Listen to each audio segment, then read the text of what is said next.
अक्टूबर 1962 जब अमेरिका और Soviet union में सर जंग अरूज पर थी। सोवियत यूनियन के एक नेवी ऑफिसर ने दुनिया को तीसरी जंग अजीम और एटमी जंग से बचा लिया। तो मजीद वीडियो की तरफ बढ़ने से पहले आपसे गुजारिश है इस चैनल को सब्सक्राइब करें और बेल आइकॉन को प्रेस कर दें। तो चलें बढ़ते हैं मजीद वीडियो की तरफ। 1962 में अमेरिका और सोवियत यूनियन सर जंग में पूरी तरह घिर चुके थे और दुनिया एटमी जंग के दहाने पर थी। अमेरिका ने अपने मिसाइल तुर्की और इटली में नस्ब कर दिए जो कि सोवियत यूनियन के बॉर्डर के बिल्कुल नजदीक थे, जिसके जवाब में सोवियत यूनियन ने भी क्यूबा के अंदर अपने मिसाइल नस्ब कर दिए।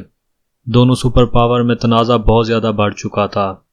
इन परेशान कुन हालात में बातचीत का एक सिलसिला शुरू हुआ। 28 अक्टूबर को दोनों ममालिक में मिसाइल हटाने के लिए मुआहदा हो गया, मगर असल खतरा कैरिबियन जजीरे पर था क्योंकि वहां चीजें बहुत खतरनाक हो गई थी। जब इन दोनों में मुआहदा हुआ तो उस वक्त सोवियत यूनियन की एक सबमरीन क्यूबा के समंदर के अंदर थी। अमेरिकी नेवी को जब उसका अंदाजा हुआ, अमेरिकी बहरिया ने उसे वार्निंग देने के लिए वहां पर शेल्स फेंके ताकि सोवियत यूनियन की सबमरीन सतह पर आ जाए।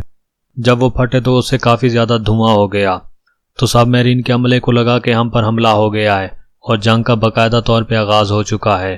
क्योंकि वो बहुत ज्यादा गहराई में थे इसलिए रेडियो भी काम नहीं कर रहा था और मॉस्को की तरफ से भी उनको कोई पैगाम नहीं मिला था, इसलिए उनको पता ना चल सका कि तीसरी जंग अजीम का आगाज हुआ है या नहीं। मुआहदा होने से पहले इस सबमरीन को जो हिदायत की गई थी उसके मुताबिक अगर तुम लोगों पे हमला हो जाए तो तुम लोगों एटमी हथियार चला देना। इस सबमरीन पर 3 कप्तान थे और तीनों ने मिलकर फैसला करना था। एक कप्तान ने फैसला किया कि जंग शुरू हो चुकी है, अब हमें एटमी हथियारों का इस्तेमाल कर देना चाहिए, मगर जहाज में जो 2 और कप्तान थे उनसे भी राय लेना लाजमी था। जब वह दूसरे कप्तान के पास गया तो दूसरा कप्तान भी राजी हो गया। उसने भी यही कहा कि हमें एटमी हथियार इस्तेमाल कर देने चाहिए क्योंकि हम पे हमला हुआ है, जिससे साफ पता चलता है कि तीसरी जंग अजीम का आगाज हो चुका है। मगर जहाज पर एक और कप्तान वेस्ली भी था जिसने ये चलाने से इनकार कर दिया, जिसकी वजह से सबमरीन में परेशानी काफी बढ़ गई। हालात बहुत खौफनाक हो चुके थे।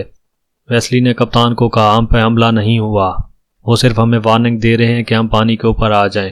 मगर वो दोनों कप्तान उसकी बात मानने को तैयार नहीं थे और यहाँ वेस्ली भी नहीं चाहता था कि एटमी बम अमेरिका पर फेंके जाएं।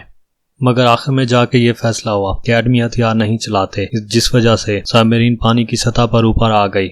मॉस्को की तरफ से पैगाम का इंतजार करने लगे। आखिरकार मॉस्को की तरफ से पैगाम मिला के मुआहदा हो गया है, जिसके बाद जाके वेस्ली सही साबित हुआ।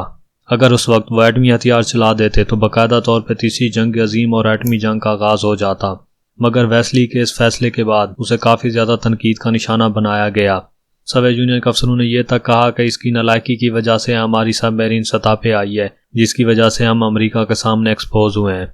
सोवियत यूनियन के एक अफसर ने यहाँ तक वेस्ली को कहा कि काश वो सबमरीन पानी के अंदर गर्क हो जाती और तुम भी उसमें मर जाते।